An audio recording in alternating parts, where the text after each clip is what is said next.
Carry this pot and go to the stream. I want water now. But mother, I'm in my monthly cycle and it's forbidden for me to go to the river. So what? Do you think you are special? If I go there like this, I will die. If you return here without water, you'll see a punishment worse than the river. Leave at once. Leave at once. Your fear sustains me. No, stay back! You cannot escape. Many years ago, in the village of Umuagu, there existed a rule older than the oldest elder. It was a law passed down through generations, feared more than death itself. The rule stated that no woman, during her monthly cycle, must ever go to the village stream to fetch water. The stream belonged to an ancient male deity known as Amadioha Oke, the spirit guardian of the land and waters. The villagers believed his anger was swift and merciless. If the rule was broken, the signs would be immediate.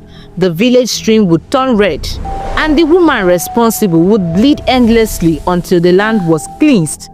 And cleansing never came cheap. If such defilement occurred, the woman would be stoned to death, her blood believed to purify the stream.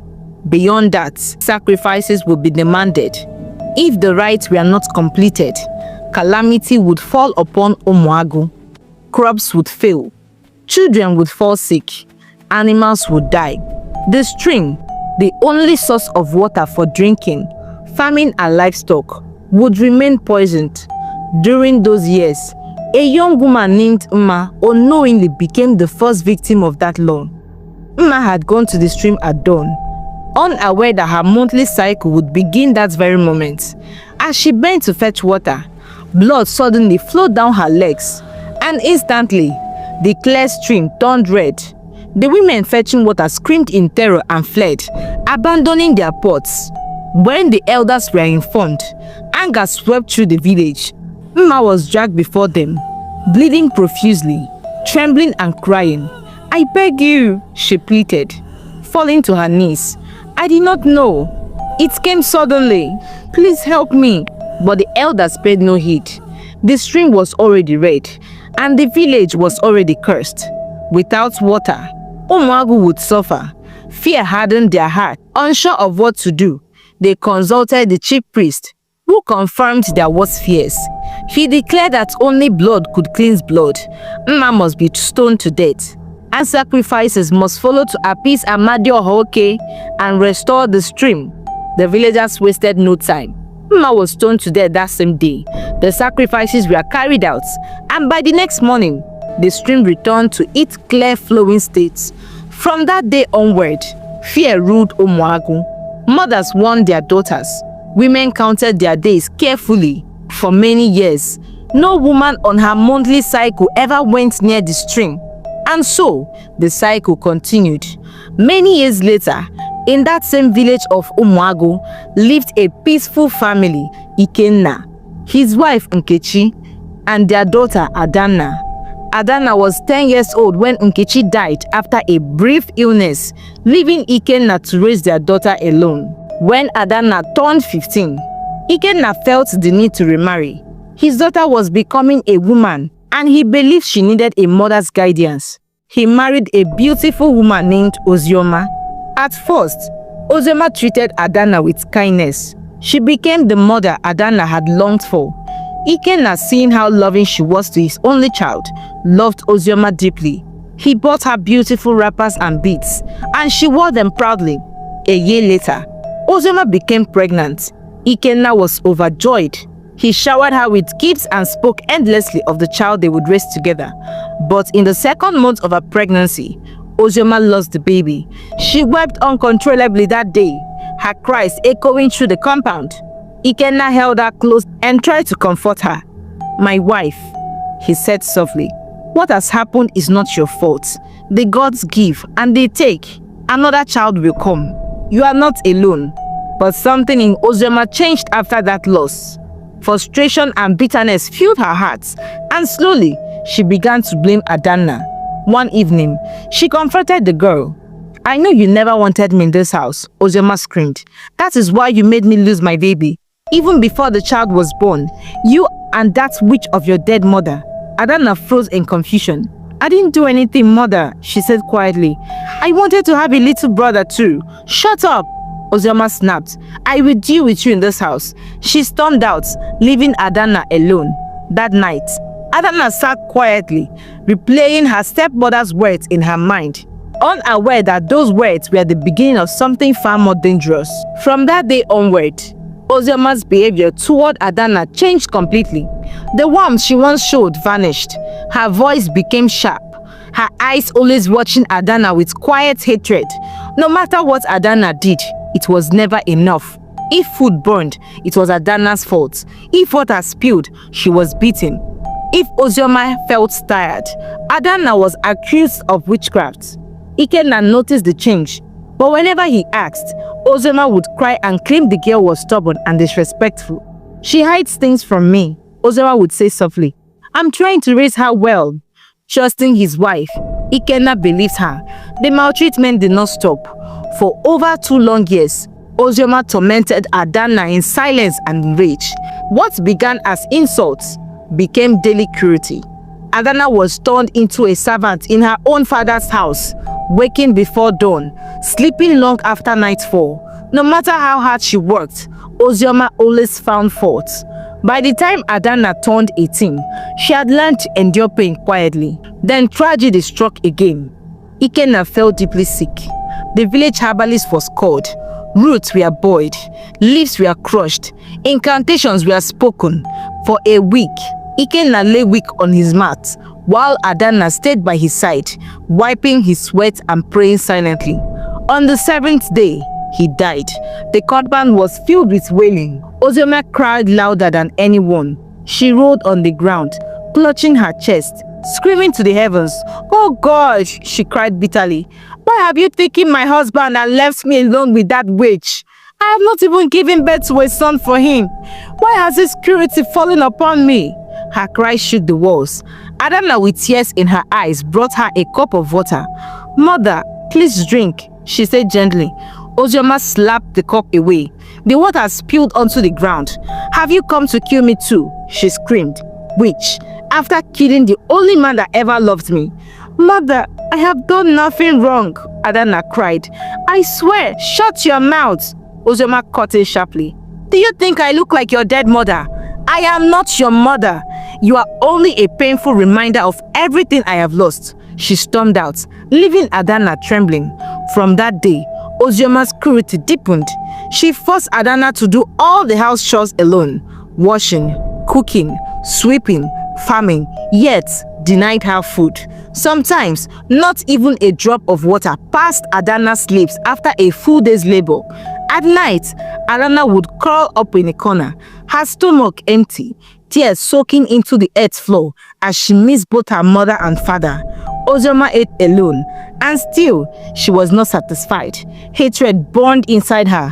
One night, as Adana slept weakly on an empty stomach, a dark thought crept into Ozioma's mind. If Adana died inside this house, the villagers would blame her. But if Adana died by tradition, no one would question her. Her eyes narrowed as she remembered the most dreaded rule in Umuagu, the rule that had never failed, the stream. From that night onward, Ozioma began to watch Adana closely. She counted days, she observed her movements, she listened, she waited, and soon the signs appeared. One morning, while Adana swept the compound, a sharp pain twisted in her lower belly. Her heart dropped. She knew immediately. Quietly, she dropped the broom and went inside, hoping to rest. Ozioma noticed that afternoon, her voice rang through the compound. Adana! Yes, mother, Adana answered softly. Go to the stream and fetch water. The pot is empty. Adana froze. But mother, she said softly, her voice shaking. I cannot go today. Ozioma turned sharply. Why? Adana lowered her head. It's my time. I'm in my monthly period. For a moment, Ozioma said nothing. Then a slow smile spread across her face, one that did not reach her eyes. So, she said coldly, does that stop water from flowing? Adana fell to her knees immediately. "Please, mother," she begged. "You know the rule. If I go, something terrible will happen to me." Ozioma's voice rose. "You think you're special, Abi?" she shouted. "So I shouldn't use water because you're in your time? My friend, leave this place now before I show you what real punishment means." She grabbed the water pot and pushed it into Adana's hands. "If you don't return with water," she hissed, "you'll regret it." Trembling, Adana stood up, fear wrapped tightly around her chest. She looked toward the path that led to the stream, the same path every woman in Umuagu avoided during that time. With tears in her eyes and the pot balanced on her head, Adana began to walk, and as she walked away, Ozioma watched from behind, satisfied. The sun burned hot above her, and each step felt heavier than the last. As she walked towards the stream of Amadioha Oke, the village unknowingly waited for history to repeat itself. Adana walked towards the river, her tears blurring the path before her. Her chest ached with every step, and fear clung to her like a shadow. By the time she reached the stream, many women were already there, lapping softly as they fetched water, all aware of the danger approaching with her. With trembling hands, Adana bent down and lowered her pot into the water. Suddenly, the river turned bright red. A scream tore through the air. "Abomination! Abomination!" The women dropped their pots and ran for their lives. Terror etched across their faces. Adana staggered backward as blood poured from her body, soaking the earth beneath her feet. She fell to her knees, crying uncontrollably. "Please, please don't kill me," she sobbed. "I didn't want this. Please." She tried to stand, but the bleeding was too much. Her strength failed her, and she collapsed by the riverbank, certain her end had come. Back at home, Ozioma stirred a pot of spicy jollof rice, the rich aroma filling the compound. A cruel smile played on her lips. As she imagined Adana being stoned. "It's finished," she thought. At the river, the air suddenly grew heavy. The water began to ripple. From the depth of the stream, Amadioha Oke rose, tall, radiant, terrifying. His eyes burned like ancient fire, and the river bowed to his presence. Adana screamed and covered her face. "Please, don't kill me, sir," she cried. "I'm sorry. My stepmother sent me here, even after I told her my condition. She said she would kill me if I didn't return with water. Please, forgive me, sir. I'm an orphan." The deity looked upon her and the river grew still. His voice echoed like thunder across the land. "I have heard your cry, my daughter." Adana lifted her head slowly, trembling. "Fetch water," Amadioha Oke said calmly. "Go back to your stepmother." He placed his hand gently on her head. "Bless you, daughter." In an instant, he disappeared. The river cleared. The red vanished. The water flowed pure once again. Moments later, the women returned with the village elders, panic still clinging to their voices. They stopped short. The stream was normal, clear, peaceful. Shock spread across their faces. "This is not possible," one of the women, Nkechi, whispered. "I saw it turn red. We all saw it." The elders exchanged looks of irritation. "Why have you brought us here to waste our time?" one elder snapped. "The river is clearly normal." "My elder, I swear, enough!"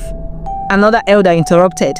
"Do not ever play such childish games with us again. If you do, you will pay a deadly price." They turned and walked away. The women followed, confused and frightened. Adana remained behind, silently wiping her tears. With steady hands now, she fetched water, lifted the pot onto her head, and walked home, hope blooming in her heart for the first time. When she arrived, Ozioma sat outside, eating her jollof rice. The spoon fell from her hand. "Adana," she gasped. You came back? What happened?" Adana bowed slightly. "Nothing happened to me, mother," she said calmly. "God saved me. Here is the water you asked for." She dropped the pot and walked inside. Ozioma stood frozen. Anger boiled violently inside her chest. "I said it," she muttered bitterly. "I said this girl is a witch, but I'll be the one to destroy her. She will see." Ozioma's wickedness did not stop. She stabbed Adana. She walked until her bones ached. She denied her even water, but Adana no longer complained. Whenever she locked herself in her room, she would close her eyes and imagine food, and it will appear before her. For Amadioha Oke had taken interest in her, despite the cruelty. Adana began to glow. Her skin shone. Her eyes carried quiet strength. Peace surrounded her like a veil. And this disturbed Ozioma deeply. As she watched Adana grow stronger instead of weaker, dark thoughts returned to her mind. Deeper, more dangerous, she began to plan again. As Adana walked through the village in the following weeks, something about her had changed. Men began to notice. Whenever she passed by, on her way back from fetching water or returning from the stream, eyes followed her, longer than necessary. Conversation paused. Young men whispered her name. Older men nodded in quiet admiration. Her beauty had ripened, glowing with a strange calm that made her impossible to ignore. Soon, suitors began to come.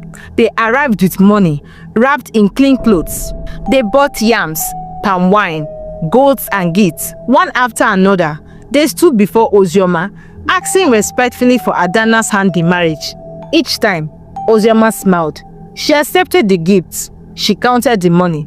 Then she poisoned their ears. "She's not fit for marriage," Ozioma would say in a low voice. "She's a witch. She killed her father and every child I have ever carried. She sleeps around with me. You'll regret this." But the men did not care. They only wanted Adana. And this drove Ozioma mad. Her nights became restless. Her thoughts darkened. "No," she muttered to herself one evening. "I cannot allow that witch to be happy. She will never be happy while I'm left here all alone." She paced the compound. "If she marries," she continued bitterly, "who will clean this house? Who will cook for me? Who will serve me?" Her face hardened. "I will never allow her to be happy." Before dawn the next day, Ozioma wrapped herself tightly and journeyed deep into the forest, far beyond the paths villagers dared to walk. There, hidden among ancient trees, lived a feared native doctor known by many as the monster from hell. When she reached his shrine, she bowed low. "Greetings, Nani," she said. "I have come from a far place. I need your help." The native doctor studied her quietly. "Welcome, my daughter," he replied. "What do you want?" "I want you to strike my stepdaughter with a terminal illness," Ozioma said without hesitation. "I want her to suffer. I want men to stop coming for her. If she is sick, no man will want her again." The native doctor fell silent. He made incantations, cast cowries, and closed his eyes. When he spoke again, his voice was heavy. "Your stepdaughter is protected by a very strong deity," he said. "You cannot harm her. Leave her alone. Treat her well, and you will live in peace." He looked directly at her. "The girl has suffered enough. Let her be happy." Ozioma screamed. "No! Never!" she shouted. "I would rather die than allow her to live happily." She laughed bitterly.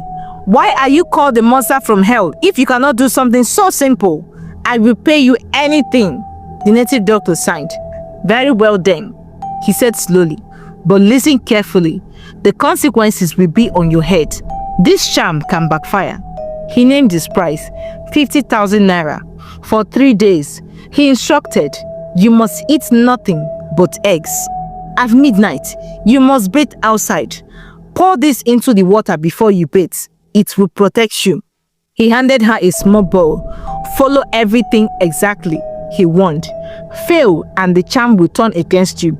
"I will do exactly as you say, Nine," Ozioma replied. Back home, Ozioma obeyed the instructions. For 2 days, she ate only eggs. By the 3rd day, hunger clawed at her stomach. Her hands shook, but she endured. That night, she went to the kitchen to eat the last egg. Then she smelled it. Jollof rice, spicy, rich, with fried chicken. Adana had made it. Ozioma's restraint broke. She ate the food greedily. Almost immediately, a sharp pain tore through her body. She groaned, clutching her stomach. She took some medicine, and the pain eased slightly. But by the 4th day, she could no longer stand. Pain consumed her entire body. Her bones ached. Her chest burned. She screamed and called for the herbalist. He came, examined her, and gave her medicine. "You'll be better," he said. But as night fell, the pain only grew worse. And somewhere in the darkness, unseen forces began to shift. The pain did not leave Ozioma, Day after day, it worsened. Her body grew weak, her skin pale, her strength drained as though something unseen was feeding on her life. She could no longer stand without help. At night, her cries echoed through the compound, filling the air with dread. Adana watched silently. Despite everything, she still brought her water. She cleaned her room. She wiped her sweat. But Ozioma's hatred did not fade. It burned hotter with every breath she struggled to take.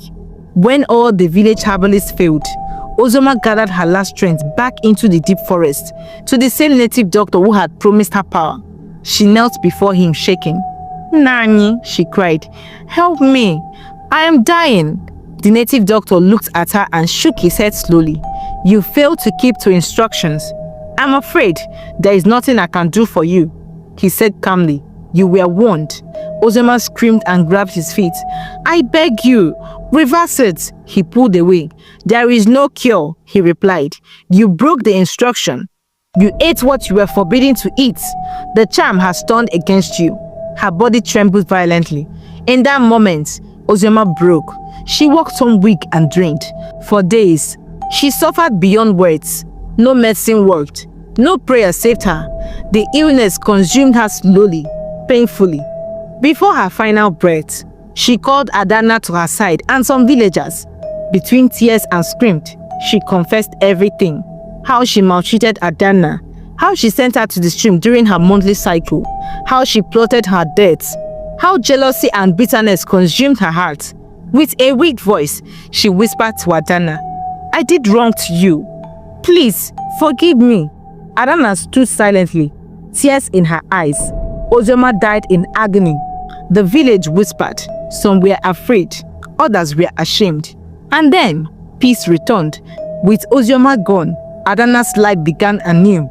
Men continued to seek her hand in marriage, but this time, one stood above the rest, the prince of a neighboring kingdom, who had heard of her kindness, her beauty, and her mysterious grace. Their marriage was celebrated far and wide. Adana became a queen. In time, she gave birth to 2 sets of twin boys, strong and healthy. Joy filled her home, and laughter replaced sorrow. She never used her blessings to harm others, only to uplift. And the deity who once protected her watched quietly, satisfied. Moral lesson: evil plotted in secret always finds its way back to the heart that created it. Kindness, even when wounded, invites divine protection and lasting reward. Thank you so much for staying with me to the end of this story. If you enjoyed it, please like, share, and drop your thoughts in the comment section. I would really love to hear what you think. And please, where are you watching from? Don't forget to subscribe and turn on the notification bell so you don't miss any of our next powerful stories. Your support means everything. See you in the next one. Bye!